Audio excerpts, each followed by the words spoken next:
ऊपर आसमान में दो बड़े पंछी लड़ रहे हैं। बाज वर्सेस चील, कुदरत के सबसे बड़े आसमानी शिकारी। एक बाज चिल्लाता है 120 मील प्रति घंटे की रफ्तार से शिकार को हवा में ही पकड़ने के लिए नीचे झपट्टा मारता है। एक चील उड़ता है 2 मील दूर से ही एक मछली पर नजर गड़ाए हुए। कौन सा शिकारी सबसे ताकतवर है? Hawk versus eagle, sky dominators clash में हम उनके घातक हुनर, बड़ी लड़ाइयां और उनकी ताकत के पीछे का विज्ञान समझेंगे। क्या तेजी ताकत पर भारी पड़ेगी? इस दिल दहला देने वाले जंगल के सफर में नेचर्स कंपेनियन के साथ जुड़िए। हॉक्स और ईगल्स दोनों एक्सिपिट्रिडे फैमिली के दिन में शिकार करने वाले होते हैं, जिनके पंजे बिल्कुल रेजर शार्प होते हैं और नजर हमसे 8 गुना तेज होती है। लेकिन ये जुड़वा नहीं है। ईगल्स जैसे कि बॉल्ड ईगल हैवीवेट चैंपियंस होते हैं, जिनके पंख 7.5 फीट तक फैल सकते हैं और 15 पौंड की मछली को उठाने की ताकत रखते हैं। हॉक्स जैसे कि रेड टेल्ड दुबले पतले होते हैं, 4 फीट के पंखों वाले फुर्ती के लिए बने, जंगलों से होते हुए छोटे पक्षियों पर हमला करते हैं। सोचो, ईगल जैसे कार्गो प्लेन्स, बड़े ऊंची उड़ान, दूर दूर तक देखते हुए। हॉक्स वो फाइटर जेट्स जैसे हैं, नीचे नीचे उड़ते, एकदम सटीक वार काटे। 2017 में कॉर्नेल लैब की एक स्टडी बताती है कि ईगल्स के बड़े सर और टेढ़ी चोंच बड़े शिकार को फाड़ने के लिए बने हैं, जबकि हॉक्स की पतली चोंच छोटे शिकार को पकड़ लेती है। ये रैप्टर्स जान बचाने के लिए लड़ते हैं, अपने बच्चों को आंधी तूफान और भूखमरी से बचाने के लिए।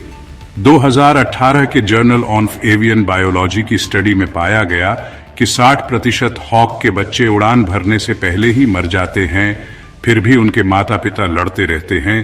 प्रकृति के हौसले का एक प्रमाण जो हमारे दिलों को छू जाता है।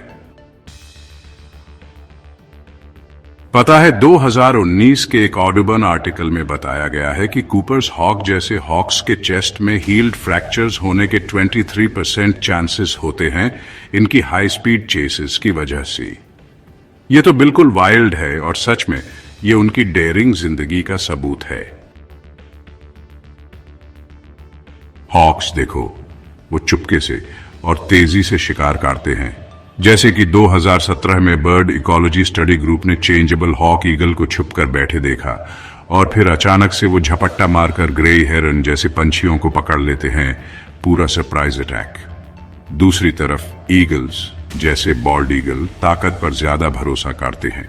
वो ऊंचा उड़कर मछलियों को ढूंढते हैं या फिर ऑस्प्रेज से उनका शिकार भी चुरा लेते हैं, जिसे क्लेप्टोपैरासिटिज्म कहते हैं। बाज फड़फड़ाते और झटके से उड़ते हैं, जो जंगल में घात लगाकर शिकार करने के लिए एकदम सही है। लेकिन चील अपने पंखों को फैलाकर उड़ते हैं और पानी के ऊपर उड़ते समय अपनी ऊर्जा बचाते हैं। और 2018 की एशियन रैप्टर रिसर्च स्टडी के अनुसार चेंजेबल हॉक ईगल ज्यादातर पक्षियों का शिकार करते हैं, जबकि बाल्ड ईगल लगभग 70% मछली खाते हैं। यह उनके खाने पीने के अंतर को दर्शाता है ना? हर शिकार एक जुआ है, भूख या जीत। एक 2019 वाली पेरेग्रिन फंड की रिपोर्ट में पाया गया कि चेंजेबल हॉक ईगल्स असल में अपने आधे शिकार में फेल हो जाते हैं, लेकिन आप जानते हैं, उनकी लगन, अपने साथी के साथ उनका बंधन सच में हमारे अपने टिके रहने की चाह को दर्शाता है। 2017 में युगांडा में क्राउन्ड हॉक ईगल्स पर की गई एक बिहेवियरल इकोलॉजी स्टडी में देखा गया कि वो अपने शिकार करने के तरीके शिकार के घनत्व के हिसाब से बदलते हैं, जो कि रैप्टर इंटेलिजेंस की एक निशानी है, जिसके बारे में ज्यादा बात नहीं होती। जब टेरिटोरीज टकराते हैं तो हॉक्स और ईगल्स की लड़ाई होती है। एक 2022 टोनी स्टेक्स फोटोग्राफी अकाउंट में एक रेड टेल्ड हॉक को एक बॉल्ड ईगल पर कोलोराडो पॉन्ड के ऊपर अटैक करते हुए कैप्चर किया गया था। बार बार डिव करके यूज भागा रहा था। ईगल बड़ा होने के बावजूद पीछे हट गया। सच में यह दिखाता है कि हॉक का टेरिटोरियल ग्रिड कितना तेज हो सकता है। ईगल वाकई अपने साइज से डोमिनेट करते हैं, 14 पाउंड, जबकि हॉक 4 पाउंड का होता है। लेकिन देखो, हॉक ज्यादा स्मार्टली लड़ते हैं। 2017 के journal of Raptor research study में असल में पता चला कि रेड टेल्ड हॉक 60% स्कर्मिशेस ज्यादा बड़े रैप्टर्स के खिलाफ जीत जाते हैं, उन्हें आउट मैन्यूवर करके, जैसे एक फेंसर एक बॉक्सर के खिलाफ जा रहा हो। ये लड़ाइयां बस इलाके के लिए नहीं हैं, ये अपने बच्चों के भविष्य के लिए हैं। बाज अपने बच्चों के लिए जान की बाजी लगा देता है, और इस तरह का त्याग हमें कुदरत के कमजोर पर जीत हासिल करने वालों में दिखाई देता है। एक 2018 नेचर इकोलॉजी स्टडी बताती है कि हॉक ईगल के झगड़े असल में पूरे इकोसिस्टम में हलचल मचा देते हैं। जब रैप्टर्स का ध्यान भटक जाता है तो स्क्विरल्स जैसे शिकार बहुत ज्यादा बियाराच जाते हैं, और ये एक छुपा हुआ इंपैक्ट है जो बहुत से लोग नोटिस भी नहीं करते। ईगल्स ज्यादातर अकेले रहना पसंद करते हैं, और ये बहुत बड़े बड़े घोंसले बनाते हैं जो 10 फीट चौड़े तक हो सकते हैं, और एक बार में 1 या 2 बच्चों को पालते हैं।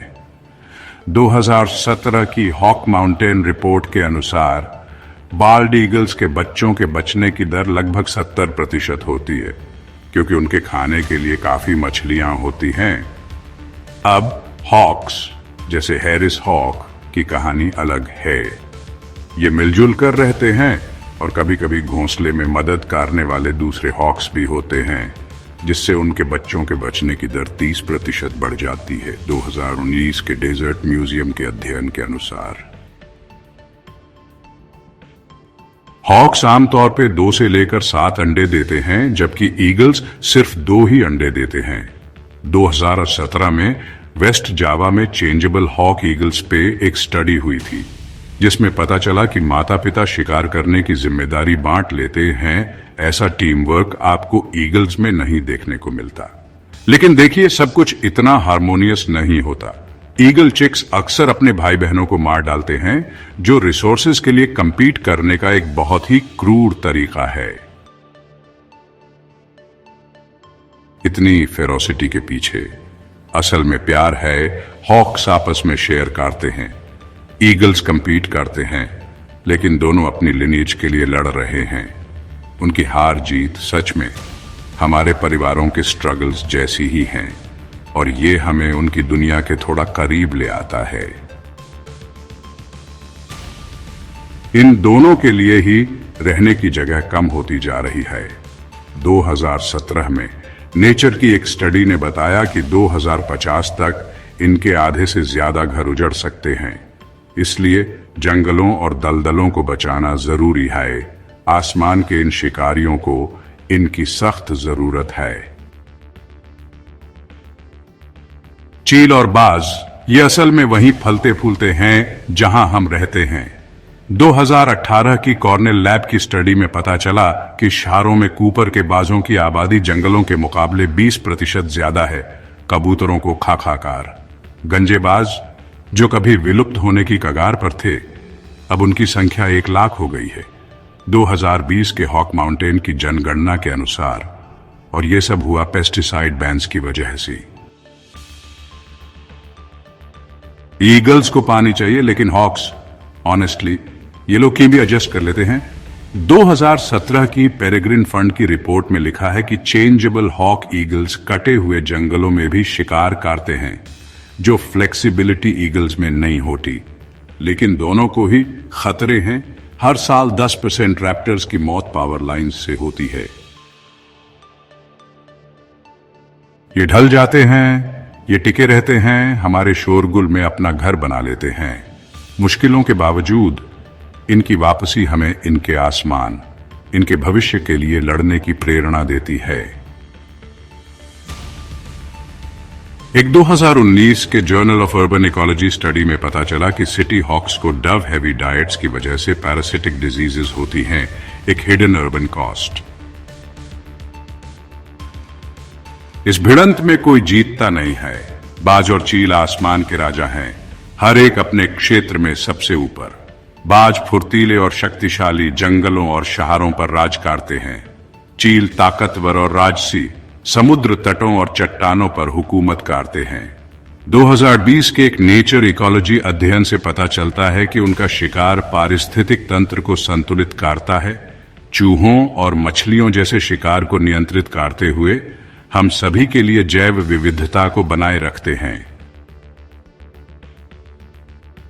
ये सिर्फ लड़ते नहीं हैं, ये एक साथ रहते हैं। इनकी राइवलरी एक सर्वाइवल का डांस है। एक 2017 बिहेवियरल इकोलॉजी स्टडी में पता चला कि हॉक्स और ईगल्स अपनी टेरिटरीज एडजस्ट करते हैं झागदे से बचने के लिए। एक हार्मनी का लेसन जिसको ह्यूमन सीखना चाहिए। ये शिकारी पंछी खतरनाक लेकिन नाजुक भी हमें याद दिलाते हैं कि जिंदगी बैलेंस में ही चलती है। इनके पंखों पर सिर्फ इनका ही नहीं बल्कि हमारे प्लेनेट का फ्यूचर भी टिका है। ये हमें इनका आसमान बचाने के लिए प्रेरित करते हैं। आपका स्काई डोमिनेटर कौन है, हॉक या ईगल? नीचे कमेंट करें और हमारे पोल में वोट करें। तेज हॉक या ताकतवर ईगल? इसे शेयर करें और इनकी इंस्पायरिंग कहानी सबको बताएं। यह है hawk versus eagle sky dominators clash. एक सिनेमाई उड़ान जो दिखाती है दुश्मनी, फिर भी जीतने की चाहत और आखिर में माफी। हॉक और ईगल सिर्फ आसमान में राज नहीं करते, ये हमें संतुलन, हिम्मत और देखभाल करना भी सिखाते हैं। नेचर्स कंपेनियन में हम वन्य जीवों के अजूबों का जश्न मनाते हैं और आपसे उनके घरों की रक्षा करने का आग्रह करते हैं। आपका रैप्टर हाइरो कौन है? नीचे कमेंट में बताइए।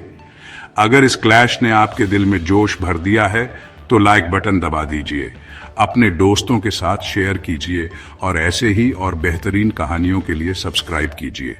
अगली बार हम उस उल्लू के बारे में जानेंगे जो खामोशी से शिकार करता है। एक रात का रहस्य। जंगली रहिए, प्रेरित रहिए।